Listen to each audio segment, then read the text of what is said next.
Look, folks, here in New Mexico, I want to thank the governor for making it possible for students across the state to go to college for free. And it's been, as I said, working hand in glove. I mean, there's a lot of ways that the federal government can be helpful. A lot of ways it can be a pain in the neck. And I try to get the pain in the neck out of the process. But, we've lowered costs for families. It's no surprise New Mexico has seen one of the fastest, I think either one or two fastest growing increase in college enrollment in the state, in their state, and anywhere in the country. And the other one's New Hampshire. And so I want to understand why this is important. It's important because their leadership is an example for states all across the country. A lot of governors look and say, how'd you do that? There's a lot of ways to do it. And we talked about them, and you did it. We're here today to talk about a key part of what we're doing nationwide. Student debt relief for millions of working and middle-class Americans is still recovering from the economic crisis caused by the pandemic. When I announced I was going to run for the presidency this time, I made it clear that I had three goals. The first and most important goal was to give middle-class families and working-class families a fighting chance. They've been on the short end of the stick for a long time, across the board. And that's why I said whether it's a tax policy or whether it's education policy, whatever it is, when the middle class we're going to build this economy from the middle out and the bottom up. That way the folks who are in the bottom part of the scale have a shot, the middle class gets to grow, and the wealthy still do very well. There's never been a time when the middle class, working class are doing well, the wealthy haven't done very well. And the way I think about it is the way my dad talked about it, and the way so many of you at home talk about it around the kitchen table. How much are the monthly bills? At the end of the month, do you have enough to pay for those bills? And what's left over, if anything? Is there enough for just a little bit of breathing room, as my dad used to say? Just a little bit of breathing room. Folks in urban and suburban, rural and tribal communities across the country, our student loan program is designed to give just a little more breathing room, a little breathing room.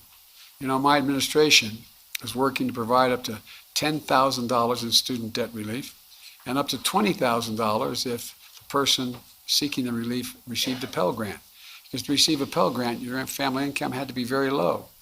And so you have to make under $125,000 now to get that relief. And for borrowers out of school, nearly 90% of that relief is going to go to people who have incomes under $75,000. And it's a plan for people who took out federal loans before July of this year. And a few weeks ago, we launched a simple online application where you can apply for this debt relief. Folks, just go to studentaid.gov. Fill out your name, your social security number, your date of birth, and contact information. No forms to upload, no special login to remember. It's available in English and Spanish. It's on desktop and mobile. It takes less than 5 minutes to do it. And if you need additional information, we'll follow up with you. This is a game changer for so many people. We're hearing from people all over the country about how easy it is to apply. Close to 26 million Americans have already applied, already given us the information so that they consider life-changing for their families and for them. My commitment when I ran for president was, as I said, the government would work to deliver for ordinary people. Simple application process keeps that commitment that way, just as I'm keeping my commitment to relieve student debt. And I want to state again who will benefit most. Working people and middle-class folks.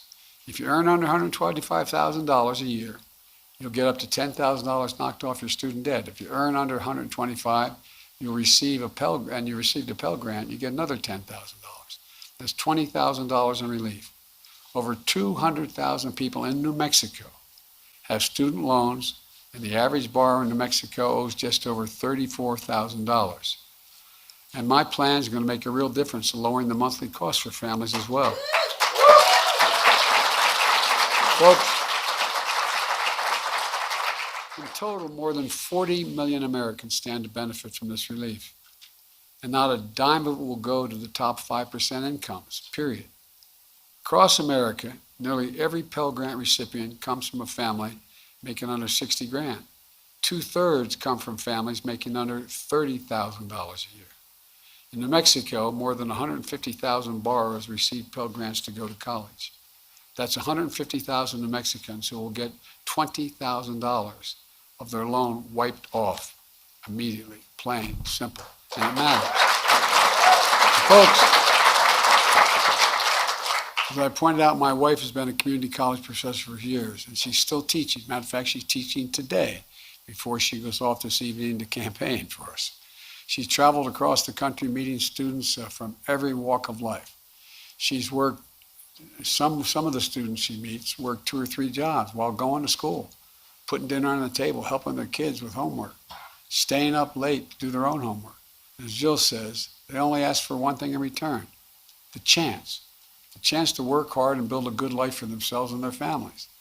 Many of those students, just like the students here, have had to borrow money to cover the cost of tuition.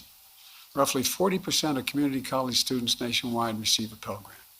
I'm here today to tell you this student loan relief plan is for them as they recover from the economic crisis the pandemic inflicted and pay for their education.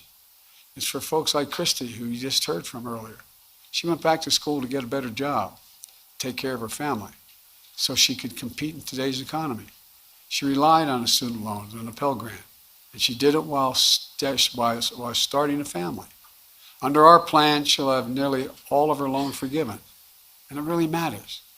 By the end of this week, the Department of Education will have approved applications of 16 million Americans and sent the necessary paperwork to student loan servicers, and the last step before the 16 million Americans can have their loan discharged. That's 16 million people who will be hearing from the Department of Education that they've been approved and who should be seeing relief in the coming days. But it's temporarily on hold. Why? Well, because Republican members of the Congress and Republican governors are doing everything they can, including taking us to court to deny the relief and even to their own constituents. And every lawyer tells me we've knocked 2 of them out of the way. There's only one thing left in the way, and that's going to happen. As soon as I announced my administration's plan for student debt, they started attacking it, even though I ran on it and everybody knew what I was going to do. Their outrage is just simply wrong, and I might add, I don't want to be too political here, but hypocritical. Fighting them in court, we're not letting them get away with it. I'm never going to apologize for helping working middle-class families as they recover from the economic crisis created by a pandemic. And I don't want...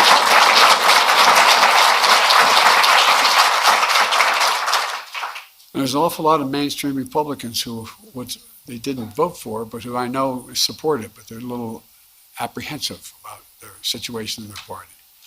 I don't want to hear it from the MAGA Republican officials who sit in Congress and who had hundreds of thousands of dollars, in one case, over $1 million in pandemic relief loans forgiven. You know, all those folks who had businesses hurt by the pandemic? Well, we stepped in and we helped. Well, those loans are being forgiven. One of the congressmen received $2 million in forgiveness for a loan. Another one, who you know, she speaks a lot about this, Marjorie Taylor Greene and her husband, they got $180,000 in business loans forgiven. And she said, quote, "It's completely unfair for us to forgive student loans for working and middle-class Americans." Representative Vern Buchanan of Florida said our plan was reckless. He got forgiven $2,300,000. You can't make this stuff up. Republican governors wrote me a letter saying that the relief only helps the elite few. You all know you're elite? It's nice to know that. I knew you were elite. The elite few. Ted Cruz, a senator from Texas, said, "You're a bunch of slackers." He says, "It's for slackers who don't deserve relief." Who in God's name do these guys think they are? And folks, despite what Republican officials say, we can afford the student loan program. It's because of our historic deficit reduction. If we can hold for a second here, you know, when I came to office, I received, and I've got an enormous debt passed on to me, a $2 trillion tax cut, not a penny of which was paid for. And over 98% of it went to the top 1-2% of the public. And guess what? They raised the deficit. But guess what? Because of our historic, we had a very different plan, a very different reduction for all Republicans who voted against this. and they opposed the Inflation Reduction Act. Every single one voted against it, even though some I know were for it. Everyone voted for it, against it. And this year, under the leadership of the Democrats in Congress, and a little help from me, the deficit fell $1.4 trillion.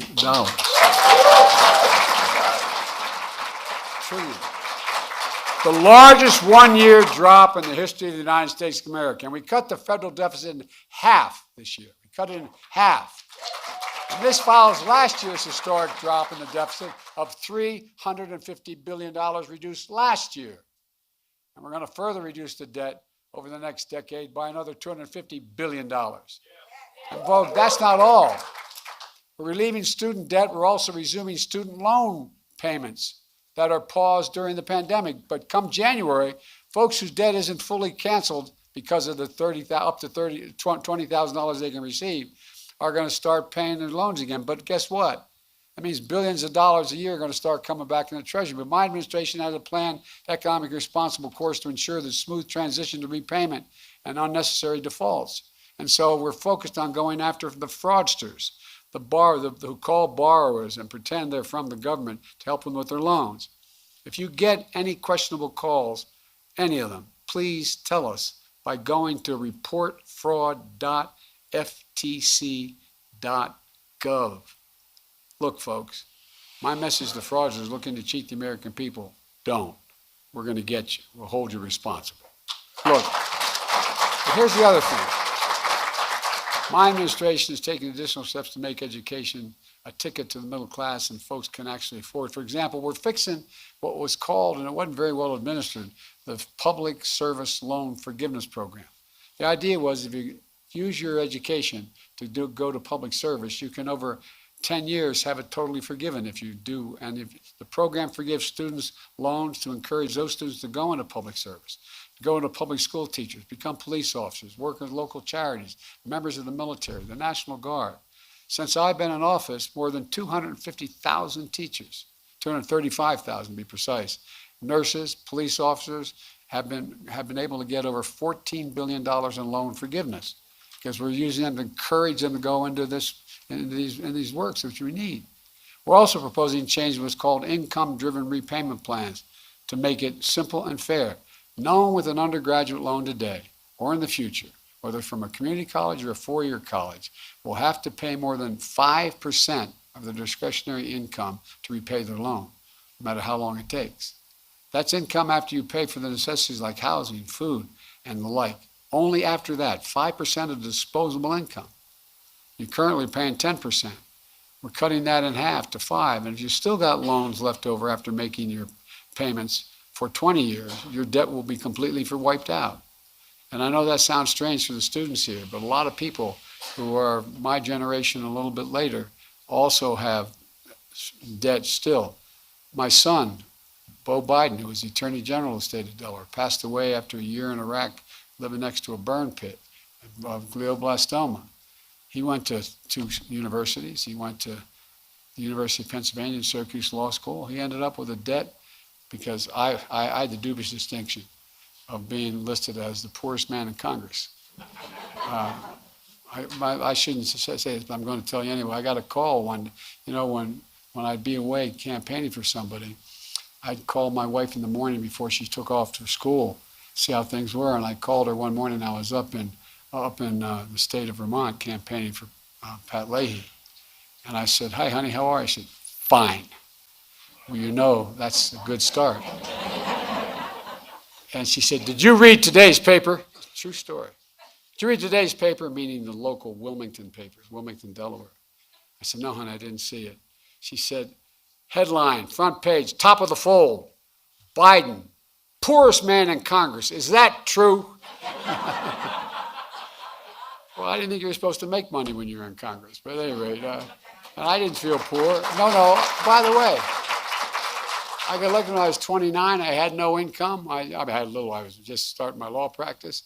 But I had a good salary as a senator. I thought that was just fine. But at any rate, those who borrow the original balance of less than $12,000, like community college students, You're going to be done paying that in 10 years if you go into the position of making sure you're involved in public service.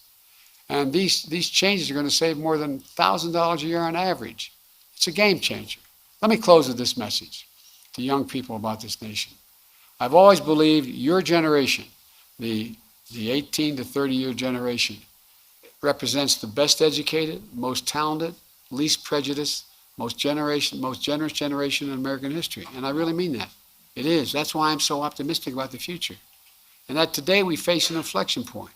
One of those moments that only come around every few generations, where there's so much change happening technologically, politically, environmentally, that the decades and the decisions we make now are going to affect the future for a decade or more to come. It's going to set the course. You know, I know your generation may feel like it's an added burden on top of what you've already been through. I'm not saying you have to shoulder the burden alone. The task at hand, though, and the task ahead is the work for all of us. What I am saying is you represent the best of us, the very best of us. And your generation is not going to be ignored. You will not be shunned. You will not be silenced. Just look at what happens when you speak out. 2 years ago, perhaps many of you voted for your first election or volunteered in your first election. You understood the choice and the stakes. Because you expressed your right to vote and elected me president and Kamala vice president, the highest ranking woman ever to be elected in history. Since then, with your help and the help of the Democratic members of Congress here in New Mexico, we've delivered enormous progress for the nation. People are still hurting with inflation. But the most significant gun safety law in nearly 30 years. We're going to, and by the way, I told the Gov, I got assault weapons banned once in Congress, we're going to do it again.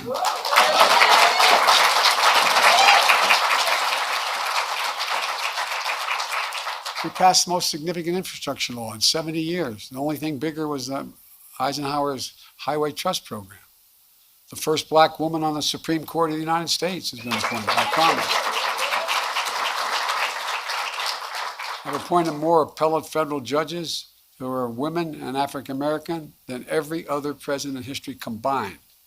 And the most significant commitment to climate change we've ever engaged in. And if anybody ever doubted climate change, come to Mexico the last 2 years, New Mexico the last 2 years. You see what's happening. So I'm keeping my promise that no one should be in jail merely for possessing marijuana, by the way, just for possession. Nobody should be in jail. Those records should be expunged. And let me close with this. I know it's been a rough few years for hardworking Americans. A lot of families, things are still really tough. But they're bright spots where America is reasserting itself. I look around at all of you, and I've never been, as I said, more optimistic.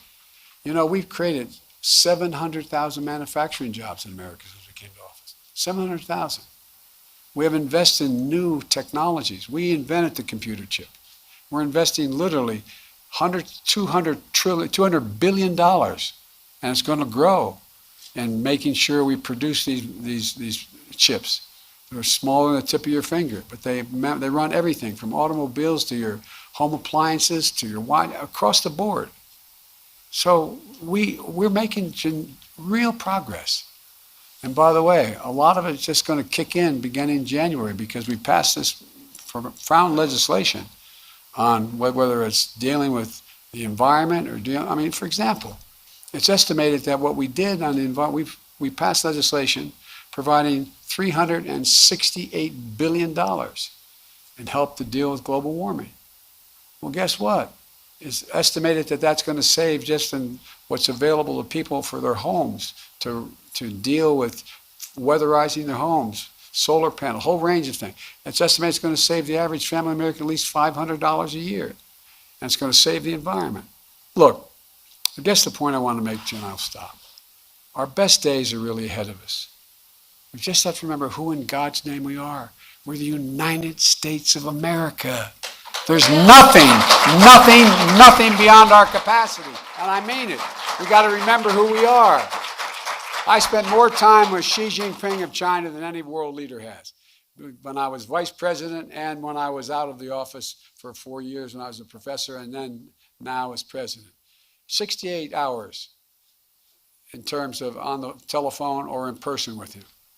And he asked me when we were on the Tibetan Plateau, I traveled like 17, 18,000 miles with him. He said to me, he said, can you define America for me? I said, yes, in one word. Please always remember it. One word. Possibilities. We're the only nation in the world that believes anything is possible, and it is. So God bless you all, and may God protect our troops. Thank you, thank you, thank you.